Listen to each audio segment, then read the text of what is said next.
Bonsoir. Bonsoir tout le monde. Bah, écoutez, on a eu dans l'idée de faire une autre vidéo sur la voyance. Donc là, ça s'intitule, Patricia. Y a-t-il des dangers avec la voyance? Bah, tout à fait. Mais vous allez voir que oui. Il y Eh a des oui. dangers avec la voyance. Donc Patricia, tu pourrais nous en parler un petit peu plus sur vraiment les dangers de la voyance? Alors, les dangers de la voyance, c'est sûr qu'ils vont être différents des dangers de la médiumnité Oui, avec les entités, d'accord. etc. Les dangers de la voyance, ce sont des dangers psychologiques, on va dire. D'accord. Étant donné que souvent, une personne qui vient faire demande d'une voyance, souvent en détresse. Ah oui, très souvent, c'est vrai. Détresse psychologique, bien C'est sûr. vrai, c'est vrai. Pour X raisons, que ce soit matériel, professionnel, amoureux, il y a toujours une détresse, une faille psychologique. Nous, en tant que voyants, on va répondre aux questions de la personne, ou même sans question particulière, mais annoncer des faits, des choses. Et là, on peut vite tomber dans la manipulation du client. Tout simplement. On peut lui faire croire tout ce qu'on veut.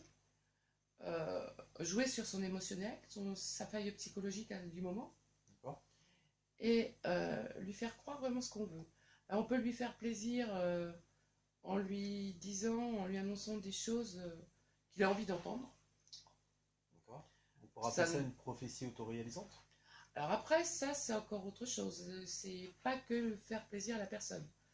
Là, après, on peut jouer aussi sur l'autosuggestion. Et ça, même inconsciemment, sans que le voyant le vole. Tout simplement, on va annoncer à une personne quelque chose, danger ou quelque chose de très bon, peu importe. Donc quand c'est très bon, à la limite, tant mieux. Mais quand on annonce un danger, la personne va s'auto-suggérer toute seule, on pourrait presque dire s'auto-envoûter, pour que cette chose lui arrive.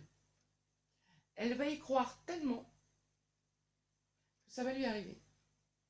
Elle va créer toutes les circonstances pour se retrouver dans la situation où le voyant ou la voyante lui ont dit. Et c'est là où il y a danger, surtout quand je vois certains voyants qui annoncent des maladies très graves ou des morts même à la personne. Vous allez mourir d'un accident, vous allez mourir dans C'est interdit ça en voyance? Éthiquement, c'est complètement interdit. Comme il est interdit de parler de la santé. Bon, à part des petites broutilles, bien sûr, votre santé va s'améliorer, attention à votre santé, soignez-vous bien, ça, ok, mais de parler vraiment de santé, nous ne sommes pas médecins. Déjà d'une. Ce n'est pas une science exacte, non plus. Et on peut vite se tromper. Et quand on voit les lourdes conséquences que ça peut avoir sur la psychologie de la personne, justement, si je t'annonce, je te fais une voyance, je t'annonce, Alexandre, attention, je pense que tu as un cancer qui est en train de se développer. Il va se passer quoi dans ta tête? Eh bien, les craintes vont s'installer. À partir du moment où ça s'installe, ça devient de la suggestion, une autosuggestion, de l'introspection voilà. Tu vas tellement croire que tu as ce cancer. Permanente en tout cas, et bah, forcément, après on se l'auto. Oui, on s'auto-proclame malade en fait. Voilà, la pensée créatrice. On crée le phénomène. Et ça devient une certitude. Donc oui, c'est une forme d'auto-envoûtement. Voilà. Donc c'est vrai que les dangers en voyance, voilà, faut faire très attention quand on annonce des faits à certaines personnes, aussi banals qu'ils soient. Faut pas que la rentrer justement dans les choses que la personne va créer toutes les circonstances pour que les choses lui arrivent. Et non. Bon, quand c'est des bonnes choses, bon, tant mieux. Évidemment. Mais quand ce sont des choses un petit peu dramatiques, c'est là où il faut faire attention. Donc c'est pour ça que je disais dans les vidéos précédentes que la voyance est avant tout un guide, un conseil, non des faits exacts. Et ne pas manipuler le client ou la cliente, le consultant qu'on a face à nous, et beaucoup en jouent. Il ne faut pas tomber dans ces dérives-là. Ça a beaucoup trop d'impact dangereux sur la psychologie de la personne. Nous ne sommes pas des gourous. On n'est pas là pour diriger non plus la vie des personnes, pour les obliger à faire des choix. on leur donne un conseil, elles en font ce qu'elles veulent, mais on n'est pas là pour diriger leur vie et leur dire tu faut faire ci, faut faire ça. Non. Parce que quelque part en voyance, rien n'est vrai, rien n'est faux. Tout Tout peut changer. Tout peut Les changer. pensées En changent plus, tout une peut changer. temporelle. C'est ça. Et nous ne sommes pas leurs gourous. Surtout pas. Et ça, c'est l'erreur que beaucoup font. C'est vrai que, bon, dans le langage, quand on fait une voyance avec quelqu'un, on dit faut que tu fasses ci, faut que tu fasses ça.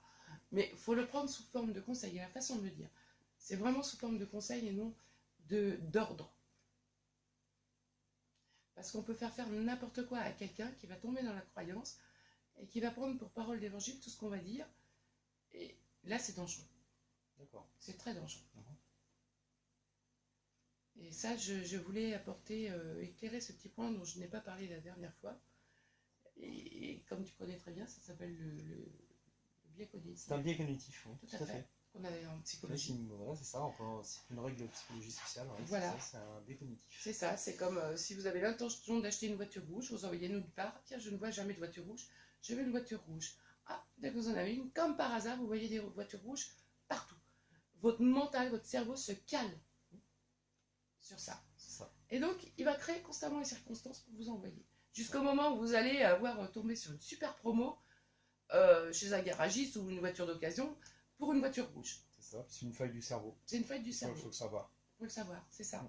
Et c'est là où le danger de la voyance. Tout comme c'est un danger aussi quand on annonce un fait, si on n'explique pas à la personne, si vous ne faites rien pour que ça arrive, ça n'arrivera pas. C'est un danger aussi. Parce que la personne va passer à côté de sa vie, comme je l'ai déjà expliqué. Exactement. Ça fait partie des dangers. Ouais.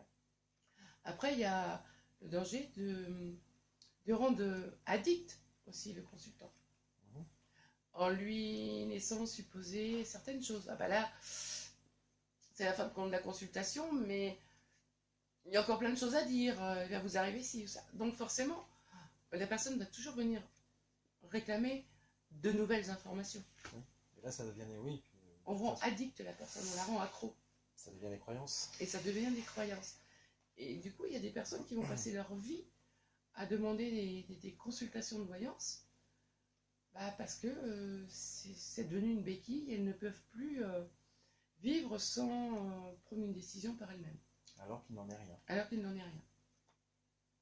La voyance, c'est très utile, mais il faut bien l'utiliser. C'est pas le dernier gadget à la mode et en devenir complètement addict non plus. Exactement. Et en faisant croire à la personne qu'il va y arriver quelque chose, mais qu'on n'a plus le temps de lui dire. Le temps est terminé. C'est aussi forcément la rendre addict psychologiquement, mais financièrement dépendant. Enfin, voilà, parce que il y en a beaucoup que, d'ailleurs, c'est le problème des plateformes téléphoniques de voyance, c'est de garder le client au maximum, qui reviennent parce qu'ils payent. Et moi, ça, je ne suis pas d'accord avec ça. Et des fois, j'ai des clients qui vont m'appeler tous les jours, ou même toutes les semaines, ou tous les 2 jours, peu importe, pour exactement la même question, exactement la même chose. La voyance ne change pas en si peu de temps. D'un jour à l'autre, elle ne va pas changer. Sauf cas exceptionnel, si, selon la situation, il y a des choses qui se mettent en place, qu'il faut agir, voilà. Mais sinon, ça ne change pas d'un jour à l'autre. Non, c'est complètement faux. Après, on peut demander une voyance pour un autre sujet, une autre situation, bien sûr. Là, mais pour le même sujet, ça ne change pas d'un jour à l'autre. Sauf cas exceptionnel, comme je te disais, s'il y a, par exemple, on signe un contrat entre deux, il y a une dispute entre deux ou une explication, enfin voilà, qui vient faire évoluer la situation. Mais sinon, l'avenir par lui-même, les grandes lignes ne changent pas d'un jour à l'autre. Non. Et ça, c'est... Voilà, il faut que les personnes comprennent bien ce truc-là. De ne pas dire, ça sert à rien de rappeler le voyant. Oui, puis, même si un mois après, ce qu'on nous a annoncé n'est pas arrivé, ça ne veut pas dire qu'il n'arrivera pas. Moi, j'ai vu annoncer des choses. Le plus long que j'ai annoncé sur des faits très, très concrets, ça a été 14 ans. C'est arrivé 14 ans après. D'accord. Donc, il n'y a pas de temps en voyance. Il n'y a pas de temps.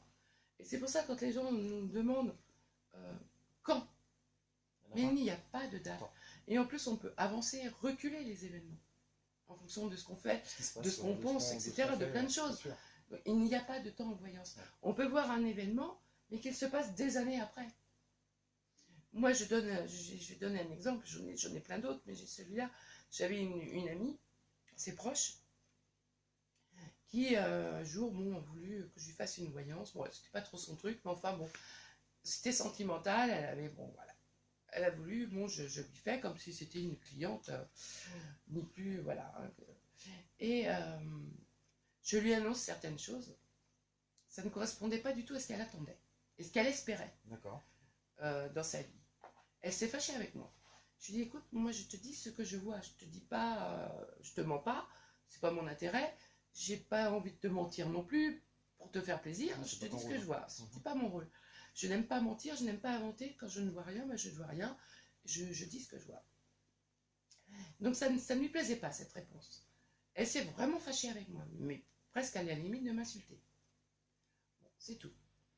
Et 4 ans après, elle est venue me voir. Et là, elle m'a dit, elle s'est excusée en me disant, mais écoute, t'avais raison. Et ça s'est passé, il vient de se passer ça, exactement comme tu me l'as annoncé. Je dis, mais écoute, tu sais, je n'avais pas l'intérêt de te mentir. Je voyais pas, je vois pas, voilà, c'est tout. Et c'est vrai que beaucoup de clients, des fois, nous prennent un petit peu à partie et se fâchent parce qu'on ne leur dit pas ce qu'ils ont envie d'entendre. Mais si on leur dit ce qu'ils ont envie d'entendre, c'est pareil, ça devient aussi une addiction. Déjà, c'est pas leur rendre service, mais en plus, ils viennent se rassurer. C'est ça. Et c'est vrai que la voyance, il peut y avoir des belles choses comme de mauvaises choses. Voilà. Ça, il faut savoir l'accepter. Il faut l'accepter. Et si on veut savoir quelque chose sur notre avenir, il faut être prêt à entendre aussi des choses qui ne correspondent pas à ce qu'on attend, ce qu'on espère. Et ça, mais c'est surtout le fait de conditionner une personne, ça c'est le plus grand danger, qu'une personne se conditionne sur quelque chose qu'on va lui dire. Que la personne fasse attention, oui, mais qu'après qu'elle se conditionne pour que les faits arrivent. Et voilà, on en revient justement au stade de la prophétie autoréalisante. Voilà, c'est ça. Ils vont tout faire pour que ça rentre dans leur cadre de pensée. C'est ça. Et c'est ce que je disais dans une autre vidéo, c'est pour ça qu'on dit toujours que normalement une bonne voyante doit se tromper à 90%. Justement, pour éviter tout ce qu'on ne veut pas qui arrive. Et non se calquer sur ce que la voyante a dit. Et ça, c'est toujours pareil. J'ai envie de dire aussi que des personnes qui prennent ça pour des prophéties autoréalisantes, ça dépendra des personnes. Bien sûr. Des personnes beaucoup plus faibles que d'autres de nature. On est bien d'accord, il y en a qui ont un plus gros caractère, des gens qui seront beaucoup plus méfiants, des gens qui mettront des barrières, des barrières, et qui se diront, hop, c'est à voir, je ne sais pas. Et il y a des gens qui auront fait un pas de plus et qui seront dedans. C'est ça, qui vont rentrer dans la croyance aveugle complète. Ça ne marche pas pour tout le monde. Ça ne marche, voilà. Mais pour une bonne partie. Il faut faire attention, pour que certaines personnes, voilà. Parce que les personnes les plus faibles, voilà, elles vont rentrer, elles vont adhérer, croire aux faits annoncés, comme elles croient à la religion. Pour elles, c'est du concret, c'est du sûr, c'est du... on ne peut pas y déroger, mais si, il y a beaucoup de choses qu'on peut changer en voyance. Il y a plusieurs futurs, pas qu'un seul. En fonction des actes voilà. Qui sont faits. Et il ne faut pas passer à côté de sa vie, et il ne faut pas se mettre martel en tête en disant il va m'arriver ça, il va m'arriver ça. Non. Surtout pas. Surtout pas. Bon, c'est sûr, quand c'est une bonne chose, on a envie qu'elle arrive. Bon, ça, ok, il n'y a pas de souci. Mais quand c'est quelque chose de négatif, quand on annonce des morts, que la personne va bientôt mourir, etc., l'impact psychologique que ça a, c'est énorme. Je pense pas que ça soit une chose à dire. Déjà en général, elle ne nous montre pas. Ou alors après, c'est souvent une mauvaise interprétation du voyant. Et si on nous le montre, on va mettre en garde la personne. Parce que la personne est apte à l'entendre. Voilà, c'est ça. Mais on va mettre la personne en garde, pas en lui disant tu vas mourir. On va lui dire écoute, fais peut-être un peu attention à toi, repose-toi. Je sais pas, il y a peut-être va voir le médecin, va voir si, je sais pas, il y a un petit truc au niveau de la santé, fais attention, ce genre de choses. Mais on va pas dire tu vas mourir. Non, bah non, surtout pas. Ça peut mettre un choc. C'est un choc psychologique et émotionnel. C'est ça. Donc c'est comme annoncer des séparations, c'est pareil. De toute façon, il faut jouer toujours. Forcément, on est un peu psychologue hein, quand on est voyant. Je pense, oui. Bien sûr. Donc, et puis ça de femme. Moi, dans mon cas, les choses, elles me viennent toutes seules pour le dire à la personne. Je n'ai pas à chercher comment je vais lui annoncer ça, comment je vais lui dire. Les choses me viennent toutes seules. Alors des fois, ça peut être vraiment tout en douceur, comme des fois très brut de décoffrage. Mais parce que je sais qu'à ce moment-là, il faut le faire comme ça. Il faut faire très attention à ça. Donc pour ceux qui vont voir des voyantes, faites attention. Ne vous mettez pas les choses dans la tête en disant c'est sûr, on me l'a dit, ça va arriver. C'est surtout pour les choses négatives. Les choses positives, je suis d'accord. Pour les choses négatives, après vous allez faire de la pensée créatrice et vous allez en parler autour de vous. Ces personnes-là vont penser comme vous, ça forme aussi un égrégore quelque part. Et donc ça prend de plus en plus de force. Ça devient une entité qui se nourrit, et qui forcément elle agit. Cette entité va agir aussi pour que ça arrive. Donc faire très attention. Voilà, donc je crois que... Je pense qu'on a à peu près tout dit. Hein, oui, c'est peut-être d'autres questions par rapport non. Petit peu au danger. Pour l'instant, j'en ai pas vraiment d'autres qui me viennent en tête. C'était surtout ça que je voulais mettre le point. Non, je pense que ça fera peut-être l'objet d'une prochaine vidéo, peut-être. Peut-être aussi. Sur différents points. Voilà, c'est ça. Pour ce soir, je pense que voilà. Ça serait, je pense que c'est déjà pas mal. Alors voilà, bonne soirée à tous. Bonne soirée à tous, au revoir.